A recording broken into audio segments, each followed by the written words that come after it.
If you are under, say, 30, you have a tsunami-sized problem coming towards you, and you probably don't even know it. That killer wave is the national debt. Countries, like people, go into debt when they spend more than they have. You and I buy things with the money we earn. Governments buy things with money they get from taxes. When spending outstrips revenue, the government is in the hole. Right now, the hole is $17 trillion deep. This is an incomprehensible number. What is $1 trillion, let alone 17 or 20 trillion? Common analogies like you'd have to stack $1 bills 67,000 miles high to reach the current debt, though impressive sounding, don't help much if at all. So let's bring the problem down to earth. Right now, most investors believe the United States is a safe bet. They believe, in other words, that they'll get the money they loan to the U.S. back with interest. But this can't go on indefinitely.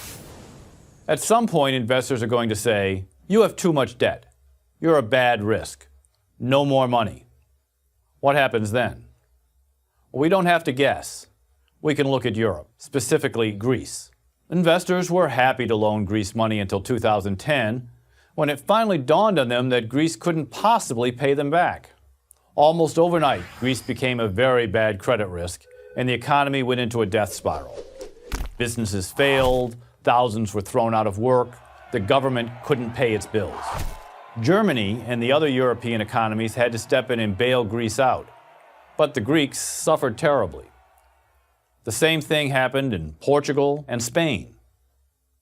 Yes, the United States is much bigger than Greece and has a much more dynamic economy.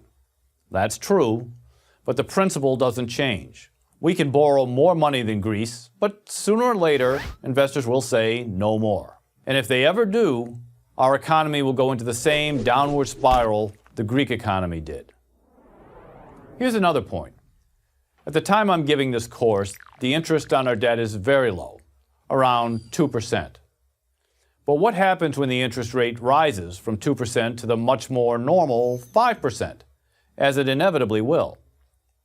Where is the U.S. going to get the money to pay the higher interest on its enormous debt? Do we borrow even more? Well, that just gets us deeper in debt. Raise taxes? Well, that cuts economic growth. Then there's the question of who these investors are who are loaning us all this money. The biggest investor right now is China, not exactly a trusted ally. The more money they loan us, the more influence they have over us. Maybe they'll never exercise this power, but do we really want to give them the option? And consider one final point. Is it moral to saddle future generations with this massive debt they had little or nothing to do with? How would you feel about yourself if you knew that you were leaving your children on the hooks for debts you incurred during your life?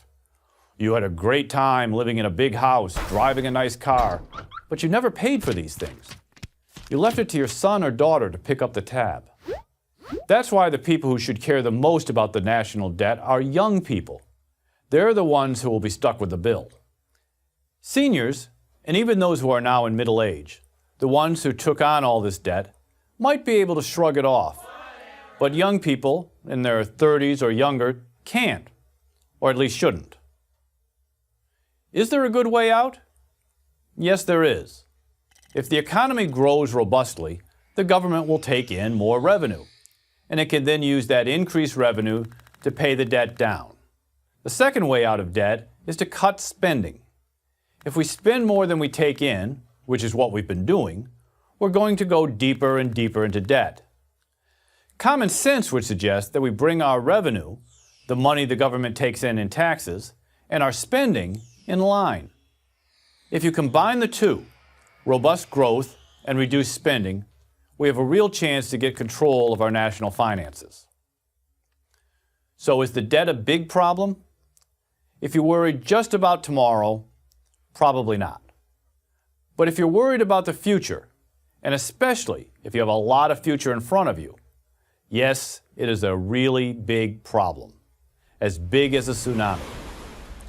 I'm Michael Tanner of the Cato Institute for Prager University.